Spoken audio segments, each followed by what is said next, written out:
அஸ்ஸலாமு அலைக்கும் வரஹ்மத்துல்லாஹி வபரகாத்து. அன்பாந்தவர்களே, கண்ணூர் உண்மையா? இப்போ சிலவங்களுக்கு ஒரு சந்தேகம், கண்ணூர் உண்மையா பொய்யாண்டு. கண்ணூர் உண்மையானது. நபி ஸல்லல்லாஹு அலைஹி வஸல்லம் அவர்கள் சொன்னார்கள், அல் ஐனு ஹக்குன் துத்ஹிலுர் ரஜுல ஃபில் கபர் வ துத்ஹிலுல் இப்ல ஃபில் கிதிர். சொன்னாங்க நபி ஸல்லல்லாஹு அலைஹி வஸல்லம் அவர்கள், கண்ணூர் உண்மையானது. துத்ஹிலுர் ரஜுல ஃபில் கபர், அது ஒரு மனிதனை கபரின் பக்கம் கொண்டு போகும். வ துத்ஹிலுல் இப்ல ஃபில் கிதிர், கொளுத்த ஒட்டகத்தை பார்த்து கண்ணூர் பட்டால் அது அறுக்கப்பட்டு சட்டிக்கு வந்துடும் அல்லது இறந்து போயிடும். அன்பாந்தவர்களே, இந்த கண்ணூரின் அடையாளங்கள் என்ன? அன்பாந்தவர்களே, ஒரு முறை அதிகமான நோய் வரும், இதுவும் கண்ணூர். ஒரு முறை ஒரு சஹாபி இன்னொரு சஹாபியிட உடம்பை கண்டுட்டார், பொடியை கண்டுட்டார். கண்டு போட்டு சொன்னார், இந்த மாதிரி அழகான உடம்பை நான் கண்டதே இல்லைன்ட்டு சொன்னார். உடனே அந்த மற்ற சஹாபி அப்படியே நோய்வாய்ப்பட்டுட்டார். அப்போ அதிகமான நோய்கள், பயங்கரமான நோய்கள் வருவது கண்ணூரால் தான். அதிகமான மரணங்கள் வருவதும் இந்த கண்ணூரால் தான். அதே போன்று அன்பாந்தவர்களே, எங்களோட ஜாயின்ட்ஸ் எல்லாம் நோகும், உடம்பெல்லாம் அப்படி வலியாக வருத்தம் வரும், உடம்பில் அதிகமான பொக்குலங்கள் வரும், அதிகமாக கொட்டாவி வரும், அதிகமான தூக்கம் வரும். இதுவும் கண்ணூரின் அடையாளங்கள். கண்ணூரின் முக்கியமான அடையாளங்கள் என்ன தெரியுமா?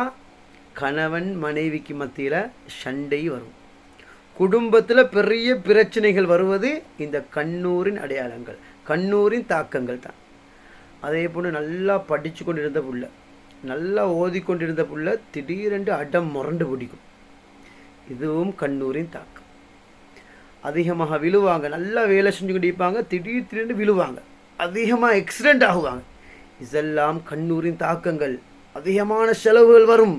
ஒரு புதிய வண்டி எடுத்தாலோ, புதிய கடையை திறந்தாலோ, நல்ல வியாபாரத்தை பார்த்து ஒருத்தர் கண்ணூர் பட்டா அது அப்படியே படுத்து போயிடும், பிஸ்னஸ் அப்படி லொஸ்ட்டாக போய்த்திடும், இவர் கடன்காரனாக மாறுவார். இதெல்லாமே கண்ணூரின் அடையாளங்கள். அன்பாந்தவர்களே, கண்ணியத்துக்குரியவர்களே, நபி ஸல்லல்லாஹு அலைஹி வஸல்லம் அவர்கள் அவங்களோட பேர பிள்ளைகளுக்கு ஓதக்கூடிய துவா என்ன? ஊதுவாங்க. என்ன துவா?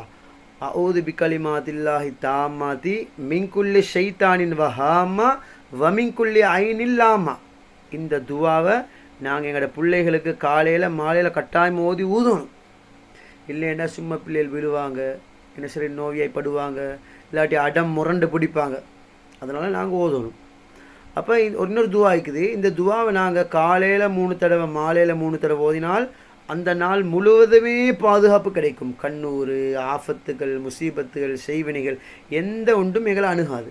அது என்ன துவா? அஊது பிகலிமாத்தில்லாஹி தாம்மாத்தி குல்லிஹா மின் ஷர்ரி மா ஹலக். இந்த துவாவை காலையில் 3 தடவை மாலையில் 3 தடவை ஓதி வந்தால் அந்த நாள் முழுவதுமே பாதுகாப்பு கிடைக்கும். அதனால் அன்பாந்தவர்களே, கண்ணூர் பயங்கரமான உண்டு. அதிகமான மக்கள் கண்ணூரால் தான் வஃபாத் ஆகிறாங்க.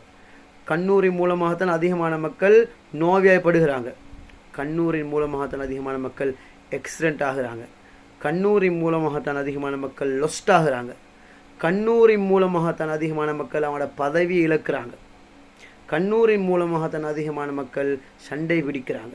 அதனால் ஒவ்வொரு நாளும் காலையில் 3 தடவை மாலையில் 3 தடவை அஊது பிகலிமாத்தில்லாஹி தாம்மாத்தி குல்லிஹா மின் ஷர்ரி மா ஹலக் இது ஓதி வாருங்கள், முழு பாதுகாப்பும் கிடைக்கும்.